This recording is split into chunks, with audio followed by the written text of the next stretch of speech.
தேசிய பேரிடர் மீட்பு குழு திருச்சி ஈரோடுக்கு செல்ல இருக்கிறது. அரக்கோணத்தில் இருந்து தேசிய பேரிடர் மீட்பு குழுவானது திருச்சி ஈரோடு மாவட்டங்களுக்கு செல்ல இருக்கிறது. அரக்கோணத்தில் இருந்து தேசிய பேரிடர் மீட்பு குழுவானது தற்போது இந்த 2 மாவட்டங்களுக்கு செல்ல இருக்கிறது. அதற்கான காட்சி வெளியாக இருக்கிறது. காவிரி கரையோர மாவட்டங்களுக்கு வெள்ள எச்சரிக்கை விடுக்கப்பட்டிருப்பதால் தேசிய பேரிடர் மீட்பு குழுவானது தற்போது சென்று கொண்டிருக்கிறது. திருச்சி ஈரோடு மாவட்டங்களுக்கு இந்த தேசிய பேரிடர் மீட்பு குழு செல்ல இருக்கிறது. இது பற்றி விரிவான தகவலை தர காத்திருக்கிறார் செய்தியாளர் கார்த்திக். விவரங்கள். கண்டிப்பாக. அதாவது தொடர்ந்து கனமழையின் காரணமாக மேட்டூர் அணை முழு கொள்ளளவை எட்டியுள்ளது. மேட்டூர் அணை முழு கொள்ளளவை எட்டியதை தொடர்ந்து வினாடிக்கு 45,000 கன அடி நீரானது வெளியேற்றக்கூடும் என்பதன் காரணமாக காவேரி ஆற்றங்கரையோரங்களுடைய மக்களுக்கு ஏற்கனவே தமிழக அரசு சார்பில் வெள்ள அபாய எச்சரிக்கையானது விடுக்கப்பட்டிருக்கிறது.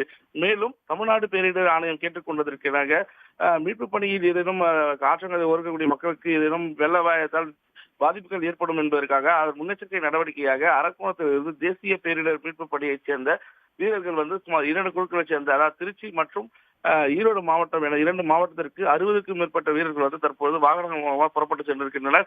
இவர்கள் அதிநவீன உபகரணங்களோடு தற்போது நாங்கள் புறப்பட்டு செல்கிறோம். அங்கு இருக்கக்கூடிய மாவட்ட ஆட்சியர் அலுவலர்களுடன் மதியத்திற்குள் இணைந்து ஏதேனும் வெள்ள பாதிப்புகள் ஏற்படக்கூடிய பகுதிகளில் தாழ்வான பகுதிகளில் நீர் செல்லக்கூடிய பகுதிகளில் இவர்கள் இணைந்து அங்கு இருக்கக்கூடிய மக்களை மீட்பு பணியில் ஈடுபடுவார்கள் என தேசிய பேரிடர் மீட்பு படை மைய அதிகாரிகள் தரப்பில் தெரிவிக்கப்பட்டிருக்கிறது.